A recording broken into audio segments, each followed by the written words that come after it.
Okay, today we're talking about Chapter 10, Section 2, Organizing and Displaying Data. Let's go ahead and put all this on the front page here. So we're just going to be doing a lot of graph reading, a lot of, well, I won't say graph reading, table charts, that sort of thing. And it's not a particularly hard section. It's well, honestly, I feel like I'm a broken record. I don't know if I've said this in this class or another class. I get them all mixed up, but it is more tedious than it would be difficult. So let's go ahead and look at the definition of a frequency distribution. So a frequency distribution is the simplest way to view each observed data value and know how often the data value appears in a set of data. So let's look at just first example, and we'll see exactly what we're talking about. And for this, today's lecture is going to be a lot of snipping. Let's see.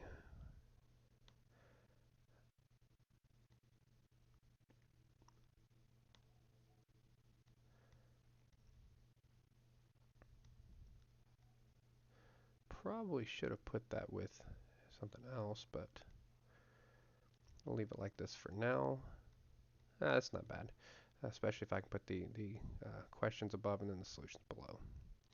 Yeah, so instead of writing out the answers, again, it's not hard. I don't think I'm doing anything lazy here, but so looking at the problem. So example one, the following frequency distribution shows the number of four-year private nonprofit institutions in the U.S. with an acceptance rate of 20% or less in each state. So we're going to use a distribution, use the frequency distribution to answer the questions. So the question is, which state has the most institutions that meet the criteria? So obviously, looking at this, I mean, it's pretty darn easy. You just look at the frequency. What's the largest number? Well, it's obviously 10, and that corresponds with California, and therefore that's how we have California for the solution for A. So how many more institutions does Massachusetts have than Connecticut that meet the criteria? So Massachusetts has 6. Connecticut's has, okay, we're not alphabetical, I guess. Oh, we are. Oh, I'm sorry.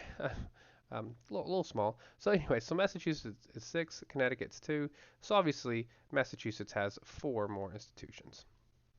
And I hesitate to say this, but I'm pretty sure that's about. I mean, there's more examples obviously, but that's about the hardest it gets. It's not, again, it's not difficult. We're just looking at charts. So let's go look at example 2 here.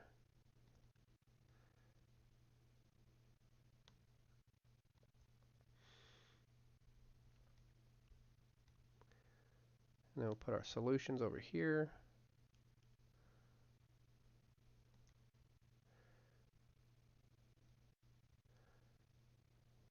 Um, is that just a reiteration? No, it's a continuation. Alrighty.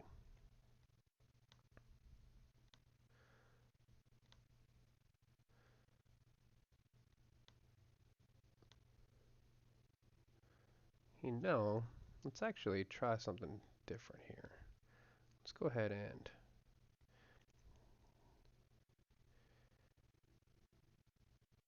do this.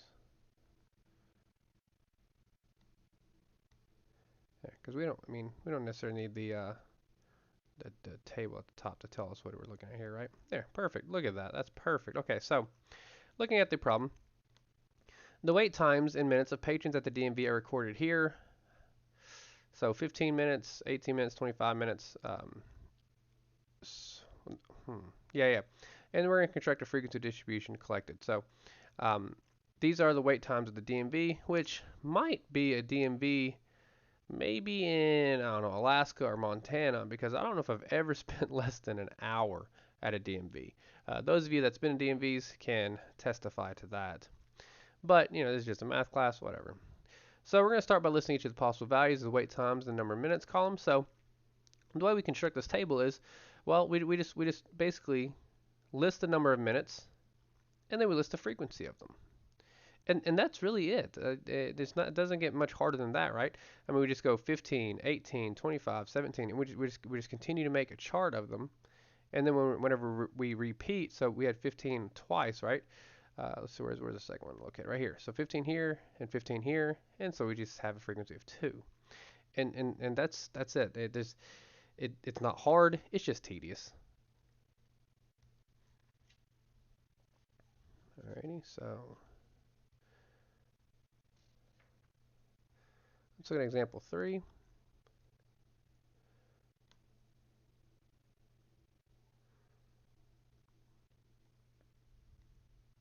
So example 3, the exam scores from 2 sections of a statistics course are recorded here. So these are all the exam scores.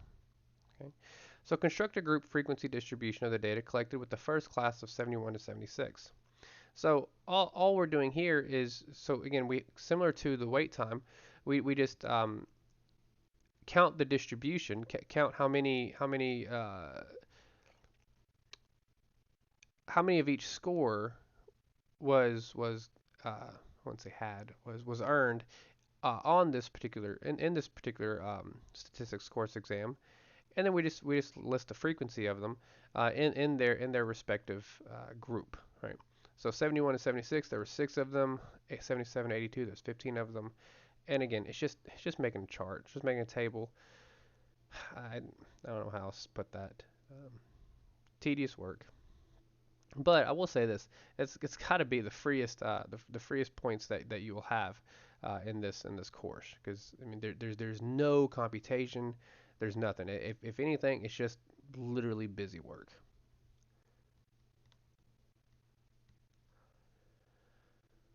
All right, and then we're going to talk about histographs. Okay, so histographs are used. I used to work at a factory, and I collected the data in the factory, and I used histographs quite a bit. It was a long time ago. I don't remember exactly what I did. I think it was it doesn't really matter. But anyways, yeah. So we used histograms before, quite often, like I said. And again, if you're new to graphs and things like that, looking at something like this might be a little daunting. But like with everything, the more you see it, the easier it becomes. So if we're looking at a histogram is a special form of bar graph used to display the frequency distribution. So that's all it is. It's just a bar graph, and it's basically just a bar graph of our frequency distribution that we did in example 2, like right here. Okay, so like 71, 76 would be a bar graph that's 6 bars high. 77, 82 would be a bar graph that's 15 bars high. Of course, you can kind of see that here, right? If we look at um, number of hours worked per week by college students, looks like most college students work 18 to 26 hours, right? And so there's 80 of them, so you go up 80 on the bar graph, and you just color it in. And again, that's what a histogram is.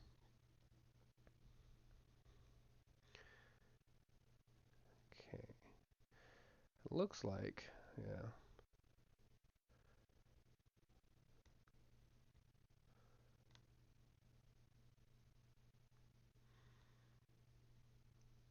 Ooh, that's not what I wanted.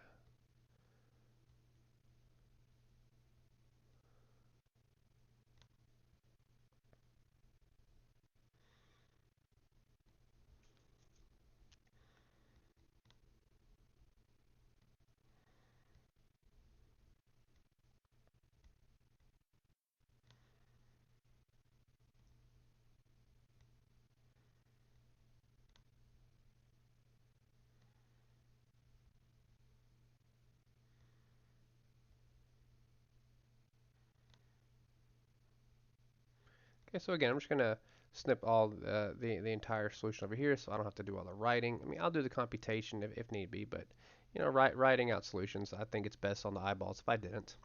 I actually have really good handwriting, just not on this board here. But anyway, so the following histogram displays the exam scores from a recent statistics exam. So these are the statistics exam. Just going over this, looks like most of the students made 71 to 80. Had a pretty good amount here in the A's. That's good. Oh gosh, 31 to 40. That's horrible. I don't know.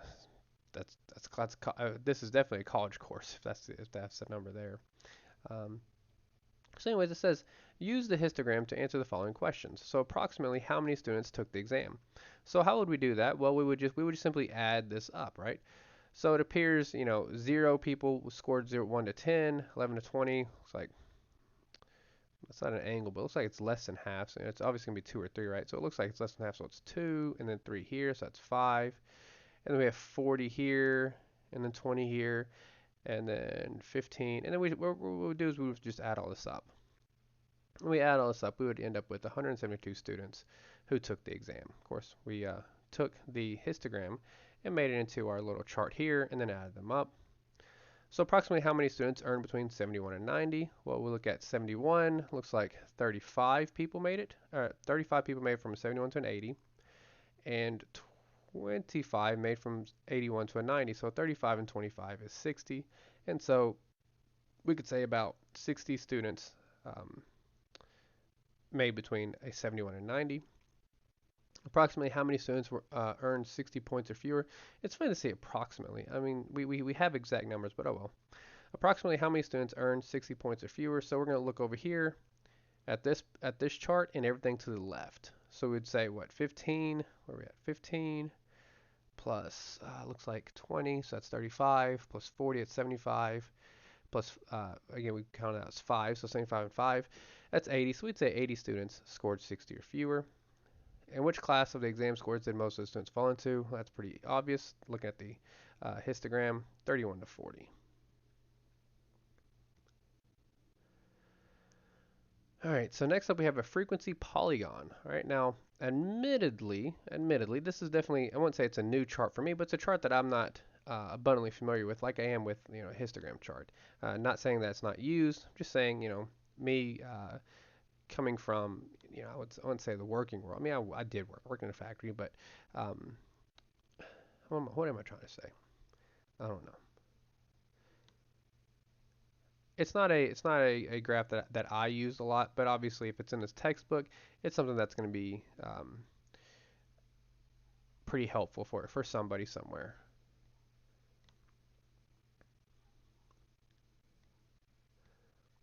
Alrighty, so let's put them like this.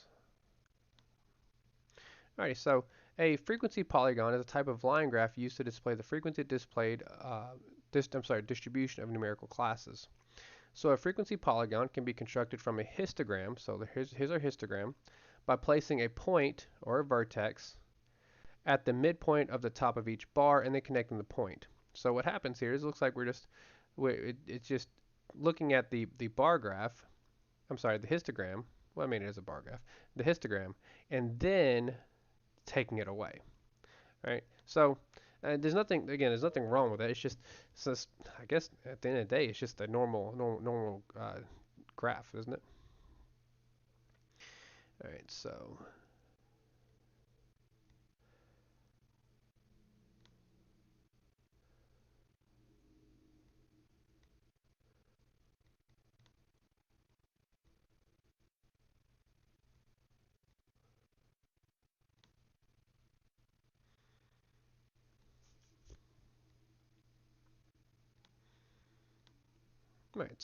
here we go. We're going to be constructing a histogram and frequency polygon. So given the following grouped frequency distribution, construct a histogram and the corresponding frequency polygon on the same set of axes. So weekly mileage of running club members. Golly, that is awful. They need to find a hobby. Alrighty, so what we would do is we would just make a histogram of 1 to 10, 11 to 20, 21 to 30, 31 to 40, and 41 to 50. That's what we have here. And then we would just make the bar chart correspond with that frequency. 25, 20, 30, 25, 8. Of course, that's what we see here. And then the frequency polygon, I mean, we just basically kind of connect the dots, right? So not that this is abundantly helpful, but whatever. Maybe make it feel like I'm doing something in this lecture. Like I said, there's not much computation involved here, so I'll just put some dots there to help out. All right, and I think the last thing we're talking about was stem and leaf. Oh, well, kind of the last thing, yeah.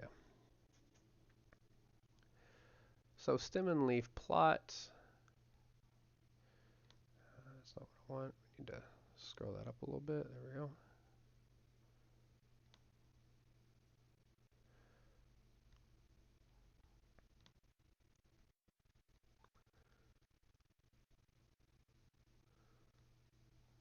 I wonder if we can fit this. Runner, yeah, we can. Nice. Okay, so this will have its own little page here, like this. All right, so real quickly, a stem and leaf plot is a table that uses the graphical format to display data values by classes. The stem and leaf plot gets its name from the way the data is displayed. The two-column table consists of a stem and a column, a stem column and a leaf column. So that's what we see here, a stem column, vertical, right, column, and we have a leaf column. And that's really about it. And then similar to well, what we started the lecture out with, where I said, it's just kind of tedious. You just got to put things in their place. That's really what a stem and leaf plot does. And then, we still talk about the frequency of them. So let's go ahead and look at the example.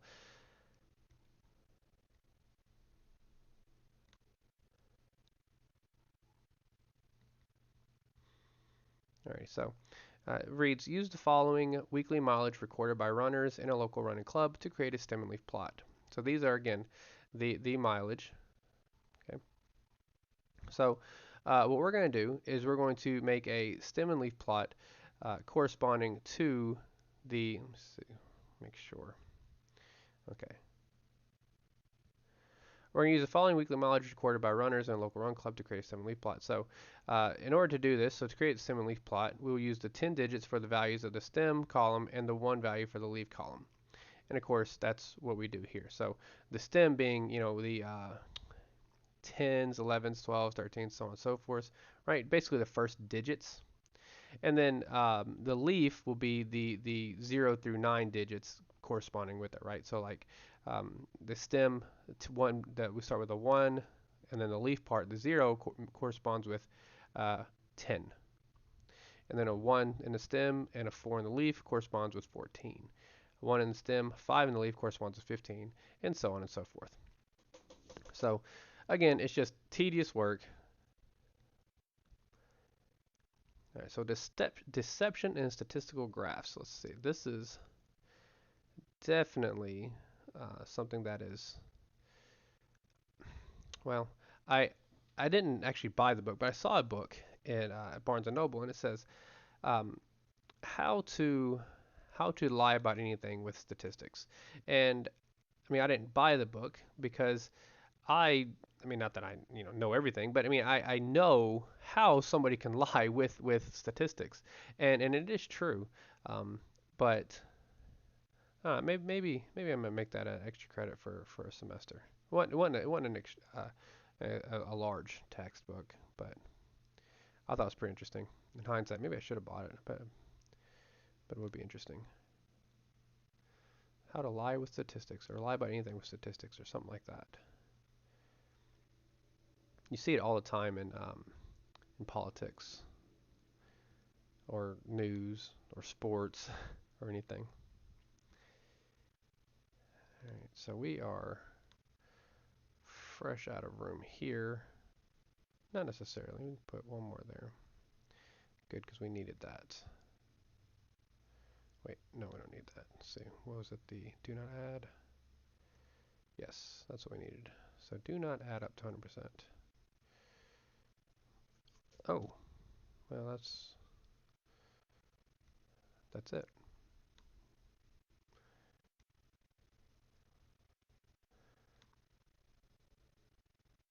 All right, so this is an interesting read. Like I said, I'm not going to read off this because it's in the textbook. I hate reading off of the textbook for a long period of time during a lecture.